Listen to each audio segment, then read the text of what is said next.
Unocoin AMA. I am very excited to host you guys, and I'm very sure that you guys are also as excited as we are to host you. It is going to be a thrilling event for all of us because we will be taking up some amazing questions around the topic of Bitcoin. The topic for today's AMA is why Bitcoin can become a new monetary system in future. And we will get all your questions answered by the subject matter expert. Today we have Mr. Sunny Ray as a subject expert. So let me just introduce the panelists here. I am Arja Rashmi Sharma. I'm the communications manager and your host for this event. My colleague is handling the event from the back end, and my uh, the co-founder and president of Unocoin, Mr. Sunny Ray, is going to be the speaker for this event. Mr. Sunny Ray is a Bitcoin maximalist, and that is the reason why you always listen to him talking about Bitcoin. You see him talking about Bitcoin. He's a staunch supporter of the freedom that Bitcoin brings, and currently he is handling the position of president and the co-founder of Unocoin. But before that, he has been working on different platforms and different roles such as international business development and solution provider for so many different organizations. It is an extreme privilege to host him for this evening, and I will not take much time and talk more about the general guidelines of this event. So, Sunny, if you could allow me to take the audience through the housekeeping announcement for this event, could I please proceed? Yeah, please go ahead. Yeah. So just few guidelines for this event. This event is all about why Bitcoin can become a potential monetary system in future. And in case you think that somebody from your inner circle, your outer circle, somebody from your office or your community like to also attend this event and talk more about Bitcoin or ask question or maybe just be the participant of this event, you could share the YouTube link of this particular AMA. We are live from YouTube channel of Unocoin, but we're also live from Facebook page, the LinkedIn company page, and through the Twitter live spaces. This event is from 8 p.m. IST to 9 p.m. IST. So we have only 60 minutes. So in case you think that this topic is going to be beneficial and important for somebody you know, just go and share this link.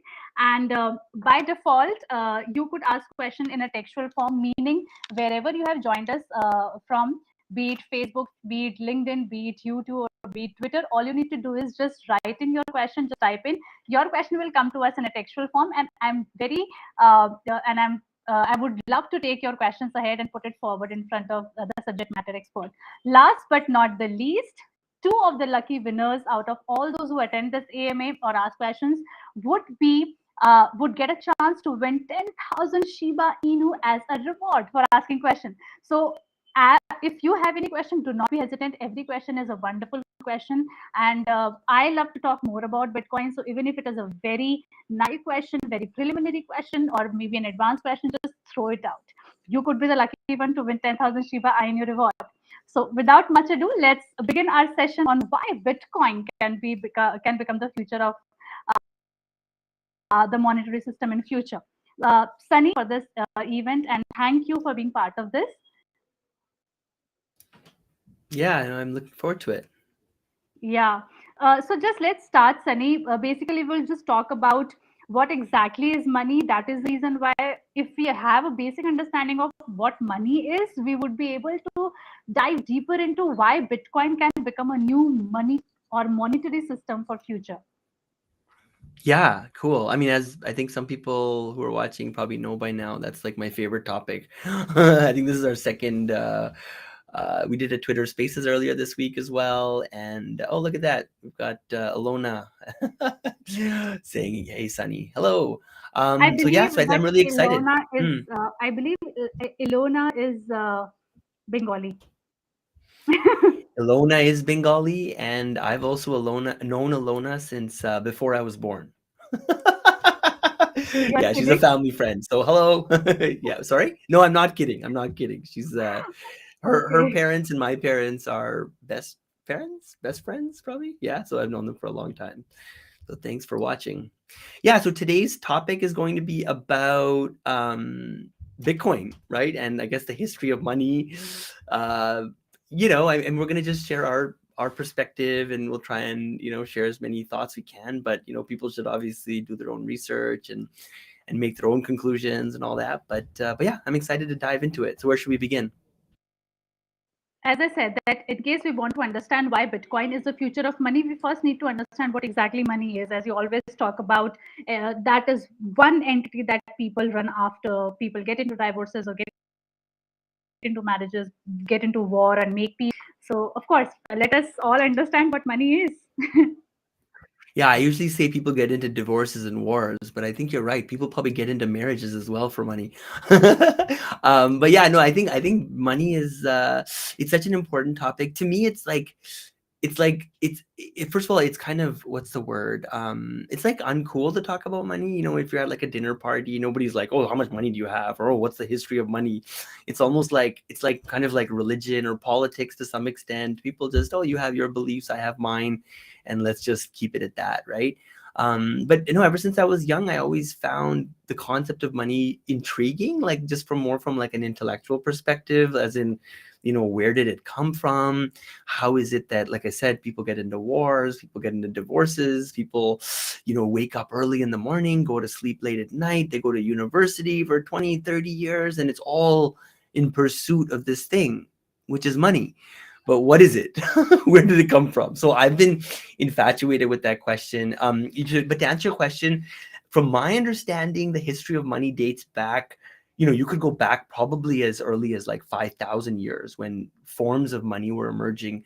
The first maybe forms of like actual coins being created was back in like 700 or 800 BC. So that was, like quite a while ago.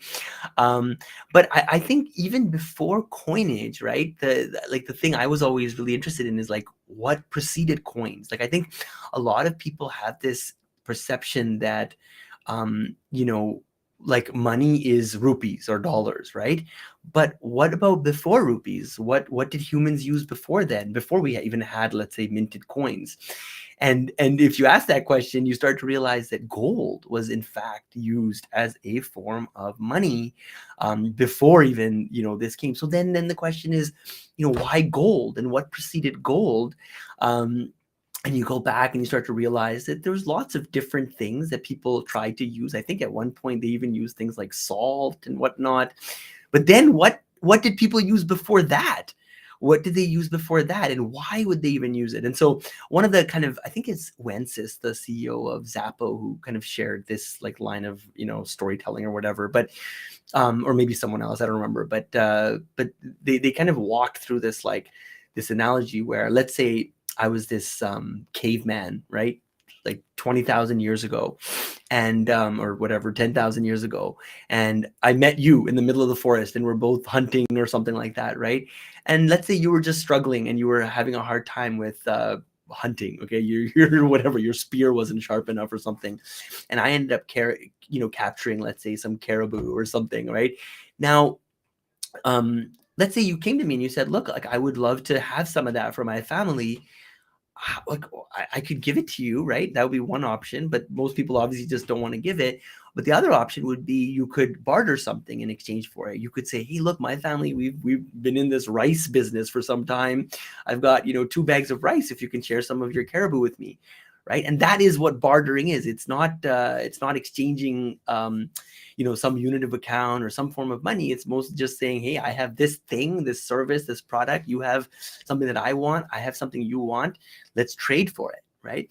But then the challenge with that becomes, if we go back to that story of where we're in the middle of the forest, what if you, first of all, don't have the rice with you, right? Or what if you even have the rice with you, but I don't need rice because my best friend next door gave me all the rice I need for 6 months, right? And I think are you muted or maybe not? But the real question comes down to is like, how do we kind of solve for that problem? And it's a very simple one that you can probably just think about in your head. And the way that people started solving it is they started using things that had certain qualities, right? So it would be something that obviously cannot be printed out of air. So if we just use like let's say leaves off of a tree, well, I could just go take a bunch of leaves and give it to you and it wouldn't be. So it'd have to be something that is, scarce. It would have to be something that is divisible. Why? Because like salt, for example, played into that, right? Gold is very nice in terms of it's divisible. If I want to go buy some groceries with like a tiny sliver of gold, maybe I can do that. Back in the day, they didn't have groceries, but you know what I mean. Or if I want to buy a house, I can have a slightly bigger piece of gold. So divisibility is kind of one of the things, right? So like this, there's all these kind of qualities that make certain things better as a form of money. And so gold was never dictated. It was never like told by some ruler, oh, you must use gold as money. Instead, it emerged. It emerged because of the properties it had, because it was divisible, because it was durable, because it was scarce, because all these things that gold has made it so that people started using it as a form of money all over the world almost, right? And I think that's really important to understand because, again, I feel a lot of people have misconceptions that somehow rupees or dollars is the only thing that could ever be money. And how can you even claim that something like Bitcoin or gold could be money? Well, it was money. It was used as money. It might not be currency, like I said, not something as coins minted by a government or by some central authority, but again, it had quality. So then if we kind of fast forward, right, and if you start looking at what people started doing is they started realizing that, you know what, gold is kind of hard. It's kind of hard to store.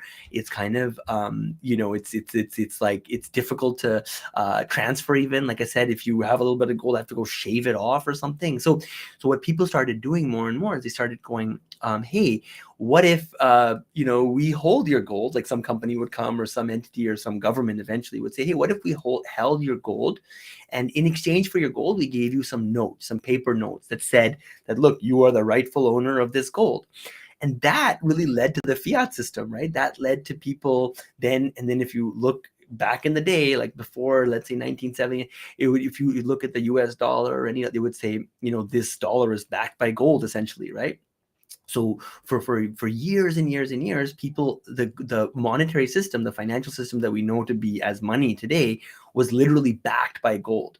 Now that changed when the United States, famously Nixon, all these whatever guys, they said at one point, they said, you know what, we want to go to war. And I think our last topic literally this week was about war and how Bitcoin can prevent war. But we talked about, but essentially they said, look, we need to go to war, and if we have to use the money that we have that's backed by gold, our hands are tied. We don't have infinite sources of money. So at that point, the United States essentially said, look, we're so powerful, we're so big, we're so strong. Gold is no longer the reserve currency of the world. The US dollar is. And, since then we saw the United States kind of go on a tear, right, for a very long time and kind of be the globally dominant power.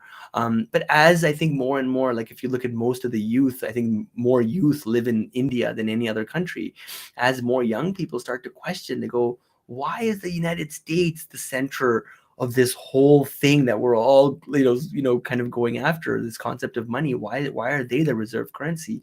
Why isn't it something like gold, right?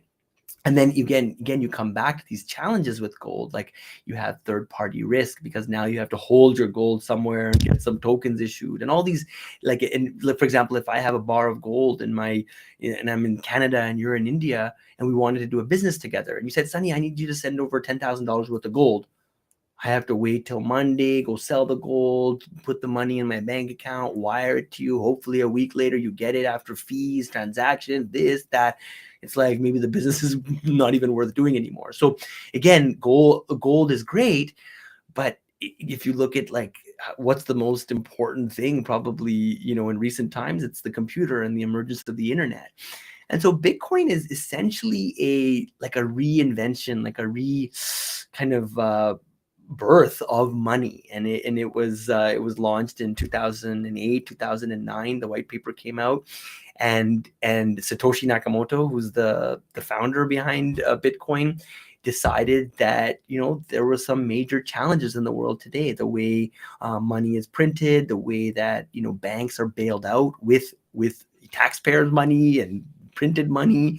A lot of the problems we're seeing even emerge in the markets today, they weren't really fundamentally addressed or solved.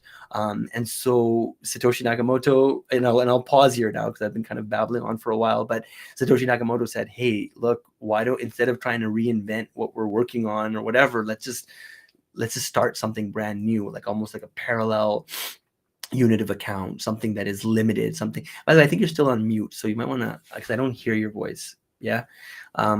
But it might be better. Anyways, okay. So I mean, I will pause there because, like I said, I'm getting a little tired of hearing my own voice. So we have a couple of questions, in fact, coming from Sachin Kumarji. Sachin Kumarji last time also had some amazing questions. Maybe, Sunny, in case you want me to read it out to you, or you could take it up by yourself, whichever you are comfortable with. Is Unocoin launching own token? I'm excited about it. What about if Bitcoin launch paper node? Is that possible?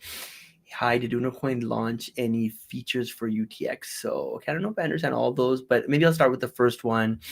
Is Unocoin launching its own token? Okay, so this is probably the most asked question that Unocoin gets. Like, when are you guys launching an Unocoin token?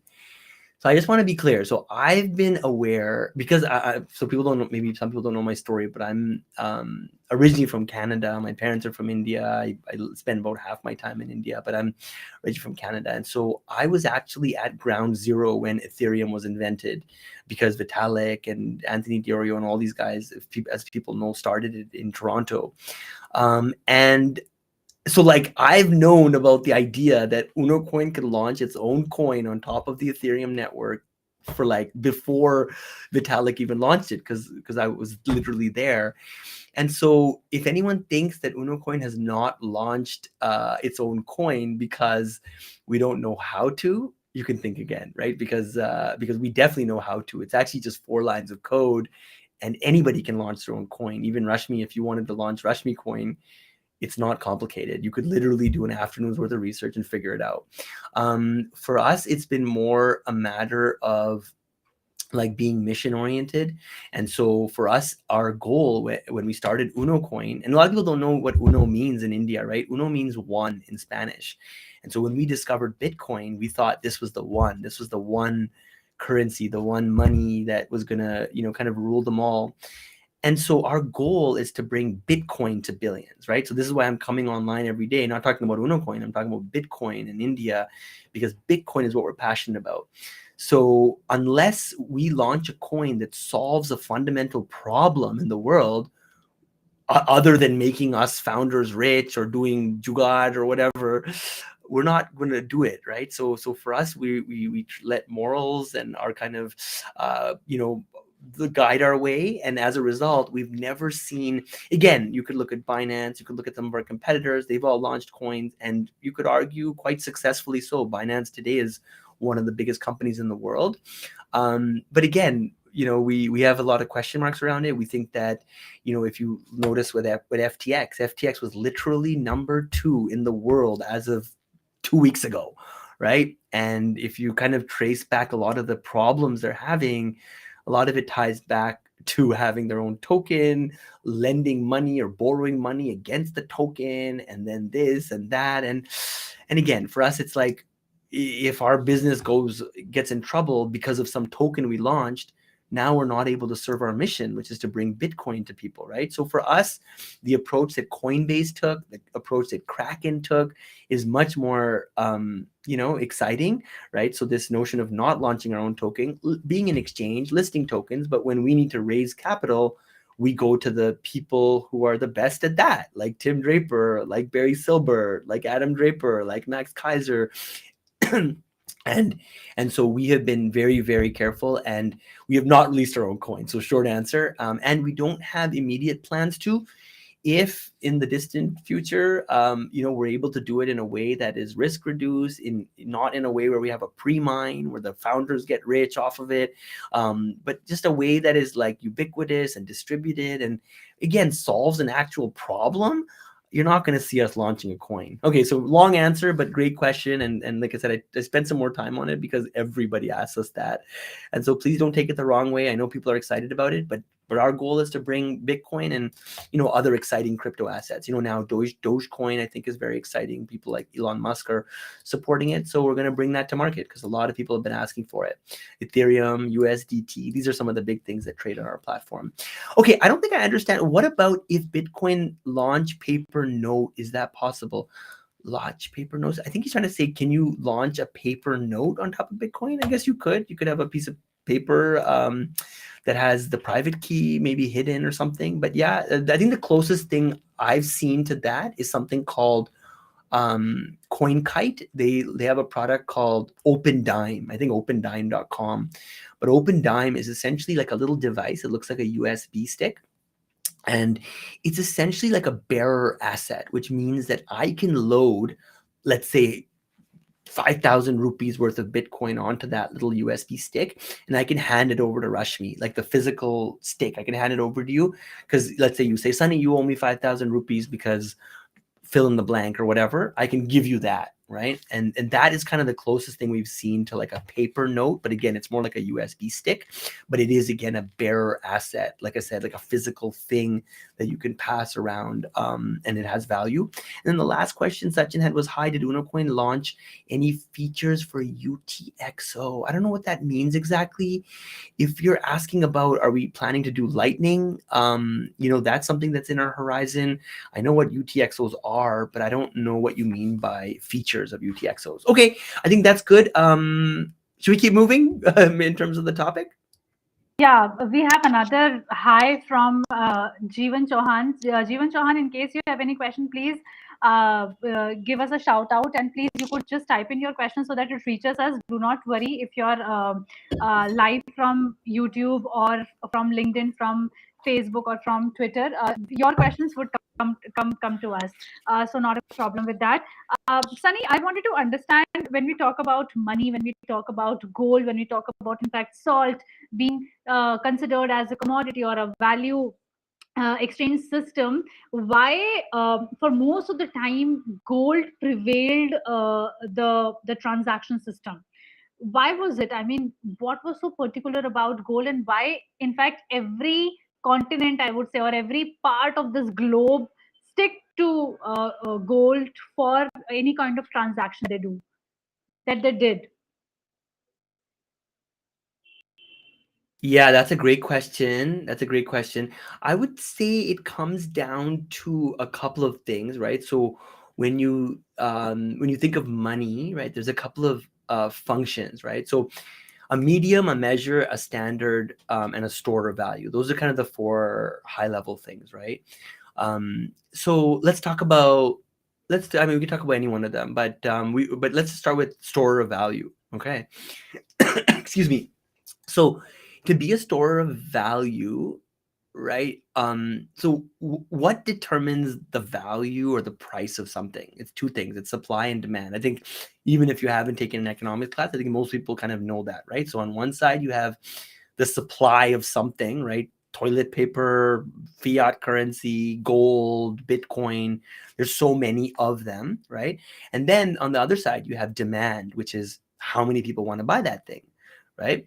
So those two things kind of interact with one another. And so to have a store of value, a form of money that actually stores value over time, a lot of people argue, and when I say a lot of people, there's essentially two schools of thought. One's called Keynesian economics, so people can Google this and learn about it, and another one is called Austrian economics. And these are the two kind of opposite models or whatever, or theories or worldviews that exist that I'm aware of, right? And Keynesian is the way we live today. It's the way central banking and money printing and all that works, and that's how most economists today will talk about the world. But then there's something called Austrian economics, where things like gold were seen as like real money and hard money, right?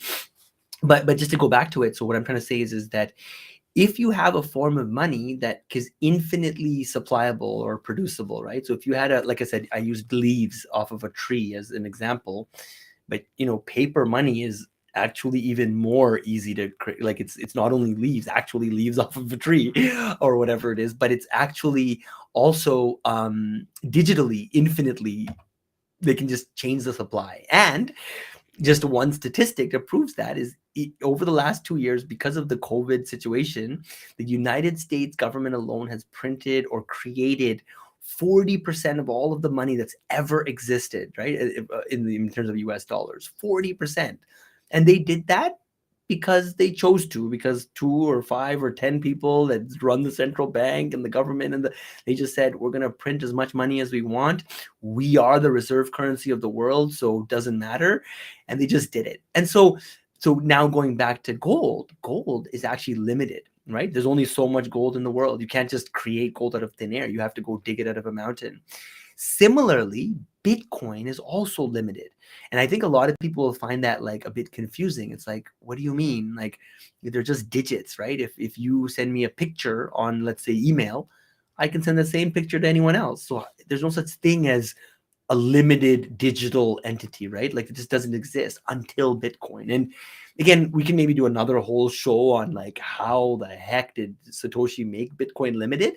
But just know that one of the most important characteristics is that Bitcoin, there's only 21 million. Yes, there's other versions of Bitcoin. There's Ethereum, there's this, there's that. But in terms of Bitcoin itself, there's only 21 million units. So Bitcoin is limited in nature. So once again, in the case of gold and in Bitcoin, you have a limited, right, asset, whereas in fiat, it's unlimited. It's like it's just up to a bunch of people. And on the flip side, you have demand, which I talked about, right? So demand. So why are people, let's say, gravitating towards Bitcoin? Why is Tesla putting Bitcoin on their, balance sheet? Why is people like Elon Musk talking about Bitcoin? Why is countries like El Salvador adopting Bitcoin? Because Bitcoin again has certain qualities that feel a lot like internet banking, that have all the advantages of digitization. And for example, if I wanted to send gold right from Canada to India, it takes forever. But if I want to send you some Bitcoin, it's literally as easy as sending an email. Right. So think of like, when we used to have letters, right? We used to send letters around the world. I don't know, you're probably not even old enough to remember that, but I sure am. But when you send letters around the world, it was so slow and expensive and, cumbersome. And I remember I used to send a letter to my grandmother. Maybe a month later, she would read it, and then you read her letter a month. Now, communication is free. It's instantaneous because of the internet, right? So similarly with money, it's super slow. It takes forever to send a wire transfer, this and that. But Bitcoin, click a button, it's over there. So that gives it value. The fact that it's censorship resistant means that, when you have Bitcoin, you can send it to anywhere. Let's say, WikiLeaks, right? And kind of a controversial example. Let's say you wanted to send Julian Assange some money. Well, guess what? PayPal's not going to allow it. Visa's not going to allow it. Swift isn't going to allow it. Bitcoin, there is no CEO. It's just this network where it's censorship resistant. It's open source, right? People are craving for something that is open source, that they can review the code and validate whether and how it works and whether it works and all that. Banks don't offer that. Central banks don't offer that. Not yet. And so Bitcoin has all these advantages. So the demand is kind of going through the roof and the supply is limited. And so that was a really long answer again. I just touched on store of value, medium of exchange we kind of touched on as well, a measure. So we talk about fungibility, right, being another characteristic of money. So fungibility means if I have an ounce of gold and you have an ounce of gold, we can trade it and it's literally the same. Or if I have 100 rupees and you have 100 rupees, we can trade it and it's fungible, and it's the same, right? 100 rupees is worth 100 rupees. So in Bitcoin, you also have that, right? One Bitcoin is worth one Bitcoin. There's this like element of fungibility to it. And then, more of like a standard. I think that's something that's still developing. I don't think Bitcoin is a unit of account. Like, people don't price goods in Bitcoin yet. And I don't think that's going to happen until Bitcoin gets more stable, which might happen 10, 20 years down the road. So there are certain things that don't make Bitcoin an amazing form of money yet. But the thesis is that it will be, and the world will see Bitcoin as the reserve currency sooner than later. Yeah. Okay, Rashmi, I'll stop there. I'm just so tired of listening to my voice. I'll No, you told turn it me that over to you you. can talk about Bitcoin for hours and hours, and now you can't be But I need complaining some about. back and forth, so I'm just too much. Yeah. So So the reason yeah, why I go on mute after asking you a question is because these sessions are recorded, right? So anybody could go back and watch these sessions. So the reason is we are creating more of a content which is educational in nature, so that people can consume it. So that's like questions and then answers, and fair there's no enough. disturbance. There's no disturbance as such, and we are creating something from the scratch. So it's always better that there's no noise, no echo, only signals from SMEs. We have another Somebody's question. asking. Yes. Yeah. Go ahead. Aditya's asking, "Hi, sir. Please talk in English language." But then he says, "Can you talk in Hindi Talk in language, Hindi ma'am?" language.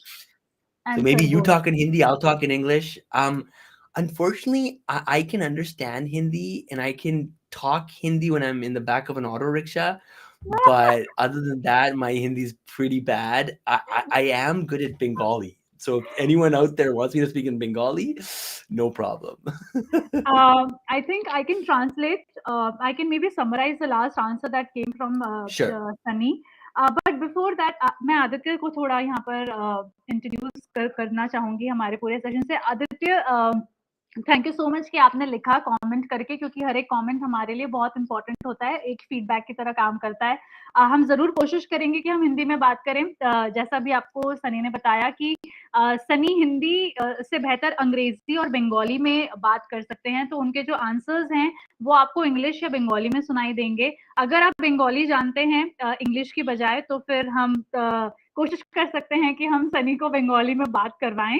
पर मैं कोशिश यही करूंगी कि अगर आप अभी भी हमारे साथ जुड़े हुए हैं, तो फिर मैं इनके सनी का जो पहला वाला आंसर था उसको मैं थोड़ा सा टच बेस कर सकती हूँ आपके लिए। हमने सनी से सवाल पूछा था कि क्या ऐसी क्वालिटीज हैं गोल्ड में, यानी सोना जो है उसे हम एक मुद्रा के रूप में यूज किया करते थे, करेंसी के रूप में यूज किया करते थे, और इनफैक्ट बहुत सारे सालों के लिए हमने as a mode of currency, as a mode of transaction, मतलब कि जिस तरीके से हम लोग लेन देन करते हैं उसके लिए हमने गोल्ड को ही चुना है। तो क्या ऐसे कैरेक्टरिस्टिक्स थी, विशेषताएं थी गोल्ड की? तो सनी ने हमें वही बताया है कि गोल्ड में कुछ ऐसी प्रॉपर्टीज थी जिसकी वजह से मनी के रूप में या मुद्रा के रूप में, करेंसी के रूप में उसे कंसिडर किया गया बहुत सारे लोगों द्वारा, बहुत सारे सालों तक, सदियों तक।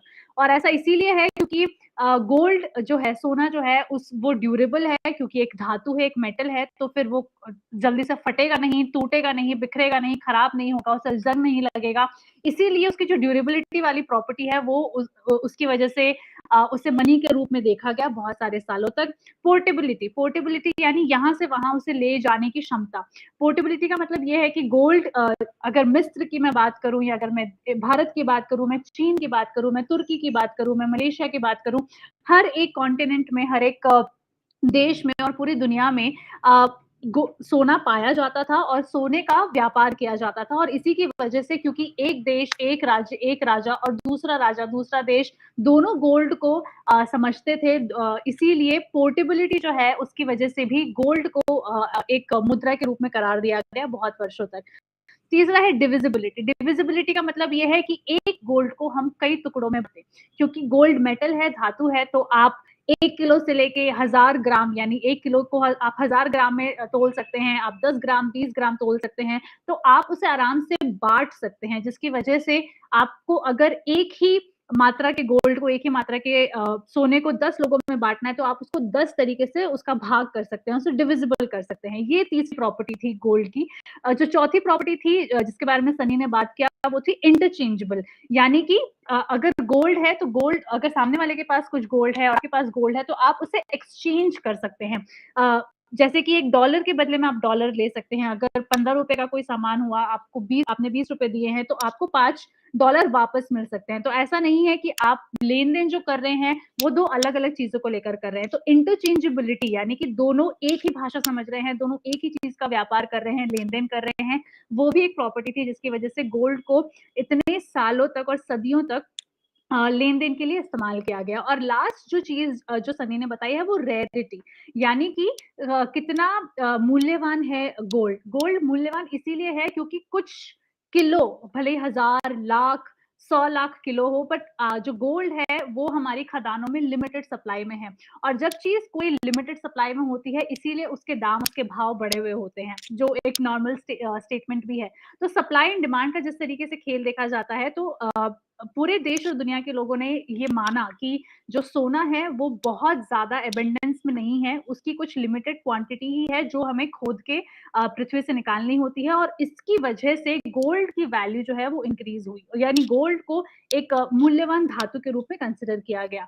सो दीज वर, और ये सारी जो कैरेक्टरिस्टिक्स थी, ये सारी जो विशेषताएं थी गोल्ड की, सोने की, इसी की वजह से लेन देन के लिए बहुत सदियों तक और बहुत सारे देशों में, राज्यों में, मुल्कों में मनी के रूप में गोल्ड को कंसिडर किया गया। अगर आपका कोई और सवाल भी है तो आप जरूर आदित्य पूछ सकते हैं। We will take another question from Sachin. Sachin is available here. Yeah. No, Rashmi, so I'm just going to summarize one more time. So medium of exchange, unit of account, and store of value, those are the main properties that money must have. And to fulfill those properties, money must have certain characteristics. So again, just to summarize quickly, fungibility, I explained that, right? Durability, which is like, it's got to be durable. Like if it's just something that evaporates into air, that's not durable. It needs to be divisible, right? So like I said, gold is divisible. Bitcoin is divisible up to 9 decimal places, which is even when it's digital. So it's super divisible. It's portable, right? Meaning you can carry it with you. It's acceptable, and it's limited in supply. So those are the 6 or 7 kind of main characteristics. But yeah, let's go on. If there's no more questions, we can keep going. We have one question from Sachin ji. Is Sure. any crypto have fundamental to cross Bitcoin and Bitcoin lead market? Any other crypto in future lead market? Sachin ji, अगर आप हिंदी में सवाल पूछना चाहें तो please पूछ लीजिए. मुझे बिल्कुल अच्छे से हिंदी आती है. मैं आपके सवाल को सनी के सामने इंग्लिश में पुट फॉरवर्ड कर दूंगी. पर अगर आप कंफर्टेबल है हिंदी में तो बेझिझक होके हिंदी में सवाल पूछिए. Yeah. So I think that what Sachin is asking is any crypto going to overtake Bitcoin? I think a lot of people ask this question. Great questions, by the way, Sachin. A lot of people ask this question, and I think the biggest, I don't know what you want to say, biggest secret is that the answer is no. I mean, this is my view: is that nothing will beat Bitcoin. And if something does, and I believe it will, I will say it, right? But for 10 years since I've discovered Bitcoin, I truly believe that nothing will. And this is why we haven't done our own token. This is why we support other cryptos, mainly because a lot of people find out about Bitcoin because they first heard about Dogecoin or because they first heard about Ethereum. And so we feel that it's very important to embrace other crypto assets, especially being an exchange. But for us, all roads lead to Bitcoin, and Bitcoin is the true innovation. And I'll explain quickly why. If you read the book Zero to One by Peter Thiel, he's like one of the original founders of PayPal and very successful. He talks about like for innovation to be innovation, it needs to have this like 0 to 1 kind of leap, right? Like where it was like 0 to 1. We learn about that in like, engineering or unit impulse or whatever. And if you look at everything that came before Bitcoin compared to Bitcoin, I see that as like a clear kind of 0 to 1 leap in terms of innovation, right? It was like never before could you prevent double spending. Never before did you have this like distributed network. Never before could you send value to one person to the other around the world, the click of a button without a third party. There's all these like never befores. And then even though Peter Thiel did give Vitalik 100K way back in the day to build Ethereum, I still personally don't believe that even Ethereum, which is like number 2, even though it's done amazing things and a lot of people speak very highly of it, I personally still don't see that 0 to 1 leap in terms of innovation. The claim is that, it's a world computer. If Bitcoin is a calculator, this is a computer. Da, da, da. I don't buy it because I still believe that Bitcoin can be and will be the base layer for any sort of world computer or any sort of smart contract as well. And I think it'll take Bitcoin a bit longer, but it'll happen in the form of layer 2 technology. And I believe that everything else in the space. And I might be wrong, right? Like if you have people like Elon Musk saying that Doge is going to go to the moon, so maybe he's going to be right because he's obviously very well accomplished. Personally, I still believe Bitcoin will be the winner. I think it's the one that has the best risk adjusted returns, which means if you take the risk into account, yes, other things 5 years from now might outperform Bitcoin. But if you look at the kind of like the volatility and how up and down it could go, I think Bitcoin will be the one that not only helps you build long-term generational wealth, but it will also be the one that will help you sleep at night, right? Because it's not just about making money. It's about, being a part of a movement and doing something. So I'm a big believer in Bitcoin. And I think Bitcoin is going to be the one that outperforms everything else, especially when you look at it from a risk adjusted kind of viewpoint. Yeah. Next question, Sunny, or are we good? this is a personal question I have. So I'm sold. I'm okay with the idea that Bitcoin is the future of monetary system. Okay, but then in case I want to acquire Bitcoin, I need to have fiat currency. I am not rich. I want to buy Bitcoin, but I can only buy Bitcoin as far as the money in my bank is considered, and my money in the bank is the wealth that I have accumulated over the past few years or whatever. I How could I become rich just by owning Bitcoin? I mean, it's Good equivalent question. to having another form of money which is already being acquired basis the fiat money I have.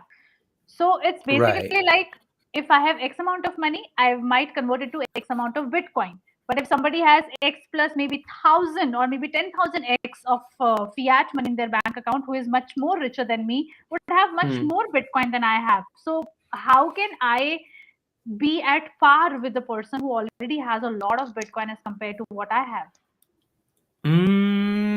That, I mean, I don't know about the second part. I mean, the thing is, if somebody, okay, so for your first question is, how do you, like, by buying Bitcoin, how do you get rich? Because you're just changing your money into some other form of money. So I'll give you a very tangible example. So if we go back when I first discovered Bitcoin, each Bitcoin was worth $5 or $10, which was equivalent to 500 rupees, right? Or 250 rupees at the time. So one Bitcoin could buy you, like, or 500 rupees could buy you one Bitcoin. Let's say you're this person who went back 10 years and you were earning money and you took 500 rupees of the money you earned and you bought that one Bitcoin. Or let's say you bought 10 Bitcoin, right? So you spend 5,000 rupees and you have 10 Bitcoin. Today, each Bitcoin is worth, let's say, what, I think it's been about $20,000. Today it's a little bit lower because of the FTX stuff, maybe 17, 16,000. Let's just say $20,000 just to keep the numbers simple. And you bought 10, so now 10 times 20,000, you would have $200,000 worth of value, meaning you could now sell a little bit of the Bitcoin and get back whatever you spent back in the day. Plus, you have another $200,000, which I don't even know. We'd have to do the conversion of, what is that? So 200,000 US dollars to INR would be 16 million rupees, right? So meaning your 5,000 rupees would today be worth 16 million rupees. So, and why has that happened? Why has the price of Bitcoin gone from 500 rupees to, whatever it is today? Mainly because of what we've been talking about, which is, it's limited in nature, it's easy to transfer, it's censorship resistant, it's open source. People are now buying it in a way that they weren't buying before. Companies, countries, richest person on earth, and everyone's. And so my prediction is that it might not continue at the same kind of rate that we've seen, right? Go from $10 to $16,000 is enormous, right? But I personally believe, still, from a risk adjusted perspective, Bitcoin is the best place to store your, like, when you have that money in your bank account. Let's say it's 10,000 rupees you've saved. Okay, that 10,000 rupees represents the hard work that you've done and you've accumulated over the years. And that money, now you can leave it in rupees, right? That's your option. But you also know in the back of your mind that however many rupees there are in the world, tomorrow it could be double that, because some guy in a government decides that they want to double it. So meaning the supply could be inflated away, and now the same 10,000 rupees, yes, you still have the 10,000, but the 10,000 can't buy you even the shoe or the shirt that you could buy last year. You can't buy it anymore because the price of everything has gone up. So the idea is to be able to retain your purchasing power, your ability to buy more and more with the same work that you've done. And this is why people say Bitcoin is a saving technology. It's something that, the best way, if you ask me, is to just dollar cost average. At Unocoin, we call it systematic investment plan, where you just set up your account in a way where every month, and it doesn't have to be much, just a little bit, like 1% of what you're earning. Everybody can live on less than 1% or whatever that they're earning. And you just dollar cost average or systematically buy a little bit of Bitcoin. And the beauty is, when the price of Bitcoin drops, just know that this month you're going to buy more with the same 10,000 rupees or 5,000 rupees. And next month, when the value goes up again, that's good, because you've been buying it every month. So your net worth has gone up. So it's kind of like a win-win. It's a little bit of a trick on your mind, but it's also a great way. And again, ideally, to save Bitcoin, like, the next level is to think, like, that you're never going to kind of withdraw it, right? Like, if it's truly the best form of money that's ever come about, why would you ever sell it? I mean, yes, maybe sometimes in your life you have an emergency or you need to sell it, or because someone needs a surgery, or you need to fly your daughter right from other part of the world to see you or something, right? You can obviously liquidate, but the mentality is like when you buy Bitcoin, you never sell, because you could pass that on to your kids or your kids' kids or your grandkids or whatever in the future.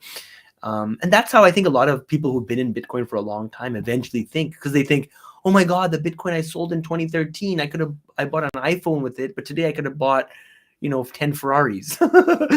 so you also value working harder, and you also value the importance of saving more and not just spending recklessly. And I think Bitcoin is just a beautiful thing. And the more people understand it, I think the more they can appreciate how it's really gonna, not just like change the world, but just make the world a beautiful place to live in. Like I said, it'll eliminate, I believe it'll eliminate wars, it'll eliminate poverty, it'll just give people back so much more of just control and a sense of purpose in their life. I mean, it has for me.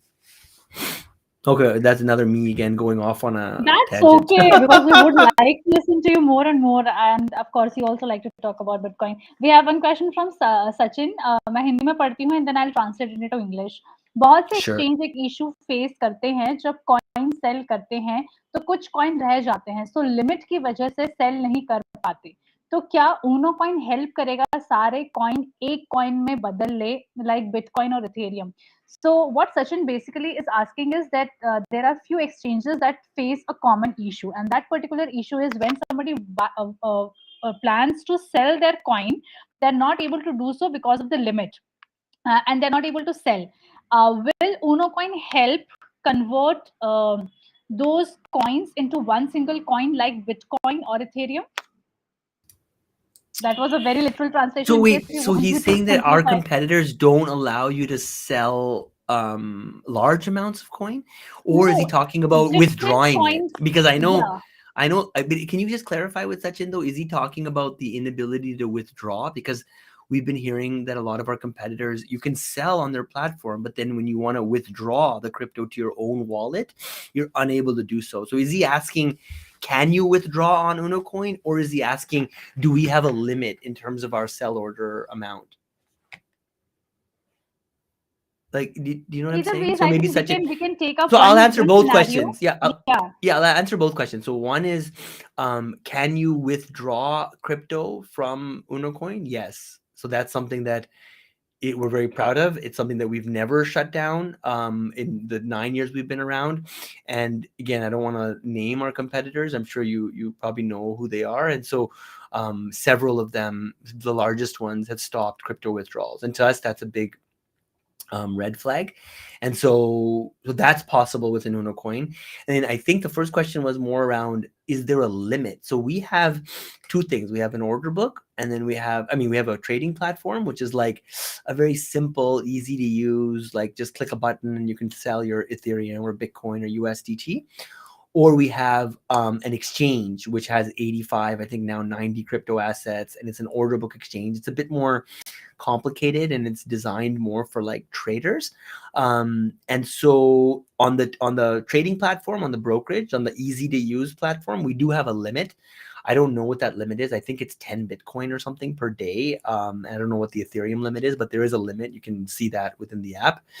And then on the order book exchange, from my understanding, there is no limit because it's an order book exchange. So there's other people on the order matching engine that you match with. And if you want to sell a little bit, you can sell a little bit, or you can sell a lot. But if you're looking to do larger orders, the order book exchange might be a better place to do that. Yeah. I think we have answered Sachin's question. Sachin, अगर आपका और कोई सवाल है, वैसे हमने आपके दोनों ही पहलुओं को आंसर करने की कोशिश करी है, पर अगर आपका इसके अलावा भी कोई सवाल है तो आप पूछ सकते हैं. यहाँ पर जितने भी हमारी ऑडियंस है जो हमारे साथ जुड़ी हुई है, मैं उनको बताना चाहूंगी कि हमने अभी पिछले ही हफ्ते 5 और कॉइन्स को लिस्ट किया है. जैसे सनी बोल रहे थे, it was 85 last week, but now it's more than 90. We have listed few of the very popular coins on Unocoin on popular demand. So we have ENS, Ethereum Name Service, we have Quant QNT, we have Moonriver, MOVR, we have Reef, we have Near. all these 5 coins were listed in the last week. Anchor is one, ANKR is one. So in case you want to try these new cryptocurrencies that are listed on Unocoin, you could do so. Of course, Bitcoin and Ethereum to hai hi, and there is an amazing feature called as crypto basket, जिसकी वजह से जिसको अगर आप use करते हैं तो you can diversify your crypto portfolio. आप 100% को भी अपने पोर्टफोलियो को डाइवर्सिफाई कर सकते हैं, या अगर आप 50%, 25%, 75% करना चाहें, या कोई स्पेसिफिक आईएनआर अमाउंट करना चाहें तो भी वो आईएनआर अमाउंट आप अलग अलग क्रिप्टो करेंसीज में डाल सकते हैं, बिकॉज यू नेवर नो कि कौन सा क्रिप्टो डिजिटल एसेट जो है वो आउट परफॉर्म कर जाए किसी और क्रिप्टो एसेट को. तो यहाँ पर बहुत सारे सवाल जो है वो हमने लिए. सचिन की तरफ से बहुत ज्यादा सवाल आए हैं. सचिन, और भी अगर आपका कोई सवाल है तो you could put forward. Sunny, I still want to, talk more about money and Bitcoin. So you said that, it's always better that at least 1% of your entire fiat earning that you have, you convert it into Bitcoin. But what happens when it's 2140, 21 million Bitcoin has been minted, it has been mined, and there is no more Bitcoin to be mined? What happens to the economy, the countries after 2140? What do you mean? What happens? I mean, what the world would look like. So we are talking about the future of money, right? So by the way, when you buy Bitcoin on Unocoin, right, you're not necessarily buying a newly minted or mined Bitcoin, right? So you're actually buying it from somebody who's selling it, right? If it's on the exchange, and if it's on the brokerage, you're actually buying it from us as a company. We take a position there, right? So I guess what I'm trying to say is that so like the exchange of Bitcoin would just continue as long as the network was still operational. But I think the deeper question there is more like if all the Bitcoin is minted by 2140, then, and if the miners play, and again, people might have to go back to our older videos to kind of brush up on mining, and there's like lots of topics, right? But if people want to if mining, and again, what is mining, right? Just a quick summary is mining is essentially these like supercomputers that exist within the Bitcoin network that validate transactions that happen within the network. So if I'm sending you Bitcoin, it's actually these like collective of miners that actually verify the transaction. But they do it in a very unique way where they don't need to know you or me or anything like that. They just blindly verify transactions on the network. And for doing that, they essentially get rewarded new Bitcoin that come into existence. And anybody who knows kind of the Bitcoin release schedule, it started, down at 0 in 2009, and then it's like a curve that like approaches an asymptote of 21 million Bitcoins by the year 2140. So then the question is well, when 2140 approaches and the Bitcoin miners are no longer getting new Bitcoin that they're mining, why are they incentivized to keep the network up and running? The short answer is fees. So even today, there's something called mining fees. So like I say, it's very low cost, but I mean, I think someone sent the other day $100 million for like, 50 cents or something like that, right? So you can send value across the network, but there is a fee. There's like a tiny fee that these miners charge. The fees are quite low because they also get paid the new Bitcoin that come into existence.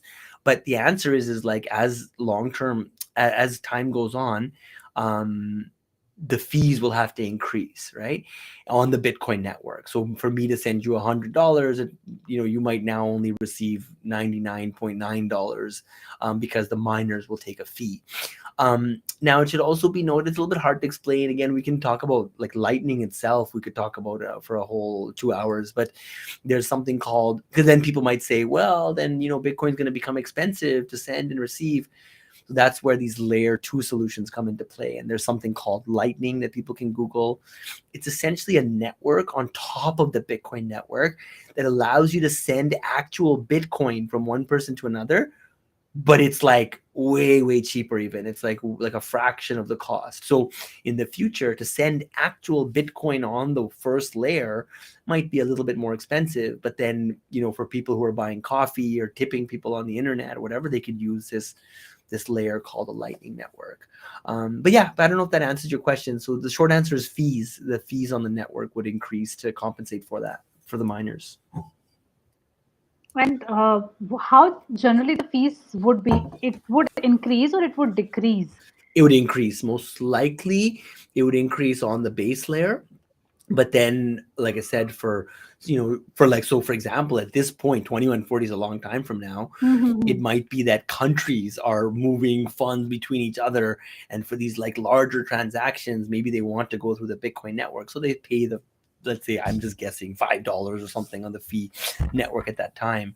But then for me buying coffee from your coffee shop, we just use the Lightning Network because we just need it done fast, cheap, and what's at stake is much less than, let's say, a country sending $1 billion or whatever it is. So there'll be fees that are paid, and they'll be higher than I guess will be today. And the main reason I'm saying it to be higher is because the seigniorage, or that's not called seigniorage actually, but the new Bitcoin that come into existence that are being paid to the miners are actually going to again trend towards zero as we approach 2140. We have Yeah, one question from Sachin. sure. I don't know if it's right time. Asks, some coin have low liquidity and in India, buying and selling price different from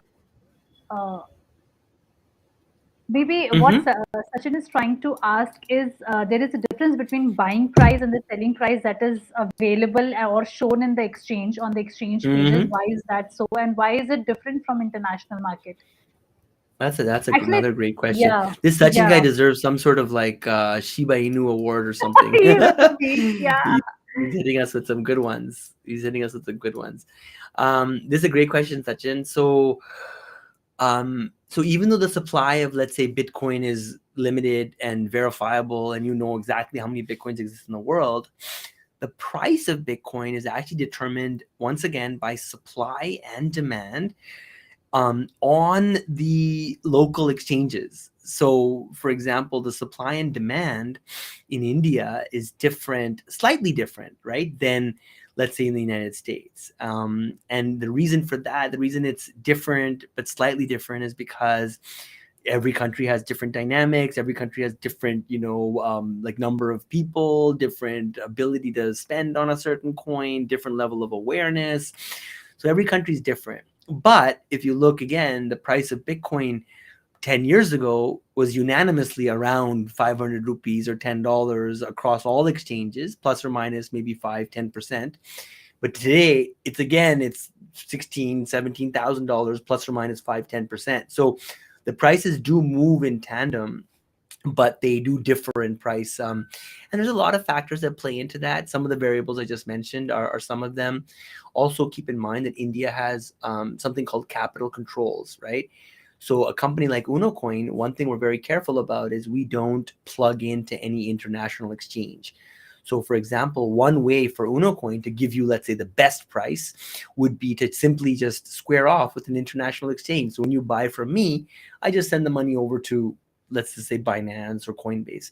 But we as a company don't do that. And we can't do that because of something called capital control. So there's some rules in India that dictate how much money you can send out of the country, whether you're even allowed to send the money out of the country. And so if we followed that model that I just mentioned, which, by the way, from our understanding, maybe some of our competitors do, we believe that we'd be offside with regulators. And so for us, one of the key things is to make sure we don't do stuff like that. And therefore, our markets, at least at Unocoin, are made within India. And we have a rate for people, makers versus takers. And again, we could probably do a whole show on what does that even mean and all that. But ultimately, again, supply and demand, for each region is different. But then the question is, why is it that all the prices globally do somewhat trend in the same direction? It's because of something called arbitrage. So let's say, Sachin, for example, buys some Bitcoin on our platform that is cheaper than the global standard. He could then potentially, by taking on the risk himself, or whatever he can sell that Bitcoin on a global exchange and make that difference. And so there's this kind of like rebalancing thing that's happening within the marketplace. But we as a company stay away from all that. anyways, I don't know if that answers your question, but so again, supply and demand does differ because there's different kind of elements, but overall the prices do trend together. Nice. So I think we have covered a lot of questions that came our way, mostly from Sachin, and I think it was a great session hosting you, Sunny. We have come to the end of this AMA, and out of the 2 lucky winners, one is of course Sachin. So Sachin जी, आप अपना 10,000 Shiba Inu claim कर सकते हैं. आपको ये करना है क्योंकि आप YouTube से जुड़े हुए हैं, तो आप YouTube के ऊपर हमें कमेंट कर सकते हैं, हाय हेलो कर सकते हैं, या हमारी जो इंटरनल टीम है वो आपके पास ज़रूर पहुंच जाएगी किसी ना किसी तरीके से. अगर आप ट्विटर के ऊपर हैं या किसी और सोशल मीडिया के ऊपर भी हैं, तो आप डायरेक्टली हमें डीएम भी कर सकते हैं. इससे ये होगा कि आपकी जो पर्सनल डिटेल्स है रिलेटेड टू योर वॉलेट, वो आपको बाहर शेयर करने की कोई ज़रूरत नहीं है पब्लिक में. साथ के साथ आप बहुत आसानी से हमारी टीम के टच में आके अपना वॉलेट एड्रेस शेयर करके 10,000 शिबा इनू क्लेम कर सकते हैं.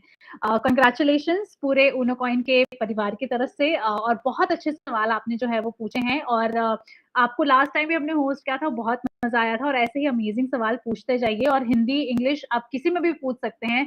अगर आप कंफर्टेबल हैं, मैं हिंदी में बात कर सकती हूँ, प्लीज जरूर हिंदी में लिख के सवाल पूछिए. इनफैक्ट अपने दोस्तों को भी बोलिए कि वो भी आए, क्योंकि बहुत सौभाग्य की बात है. मुझे ऐसा लगता है कि 1 घंटे आपको एक बिटकॉइन ट्रेडिंग प्लेटफॉर्म के ओनर्स के साथ, को-फाउंडर्स के साथ बात करने का मौका मिल रहा है. मतलब ये वो हस्तियां हैं जिन्होंने एक विजन देखा और उन्होंने इस विजन के साथ एक कंपनी की शुरुआत करी, जो इंडिया की पहली कंपनी थी. आज भी विड्रॉल्स अगर आप बात करें, या आज भी अगर आप आईएनआर डिपॉजिट की बात करें या क्रिप्टो डिपॉजिट की बात करें, पॉसिबल है Unocoin के ऊपर. तो हर छोटा बड़ा सवाल जो है वो आप डायरेक्टली फाउंडर से पूछ पा रहे हैं. ये बहुत प्रिविलेज की और बहुत सौभाग्य की बात है. All those who wish to expand their crypto asset knowledge can subscribe to Unocoin's YouTube channel. We host you on YouTube channel, but then there are also pre-recorded and documented playlist and content available on YouTube channel, which is very educational in nature. You could also join our Bitcoin and cryptocurrency community on Telegram group, so that you also get in touch with so many different investors and traders who know maybe more about different cryptocurrencies. अगले बार से पहले, until next time we will meet you. We hope to have you soon on our next set of AMAs. Until then, please take care of yourself. It was nice having you. Thank you so much. I love Bitcoin. I love Unocoin. Thanks for being here. Thank you, everyone. Thanks, Rashmi. Bye-bye. Guys, we really need to work hard. This wasn't a good quarter. Tell me, are you happy with this? Yes!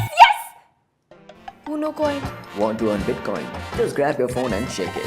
Download the Unocoin app.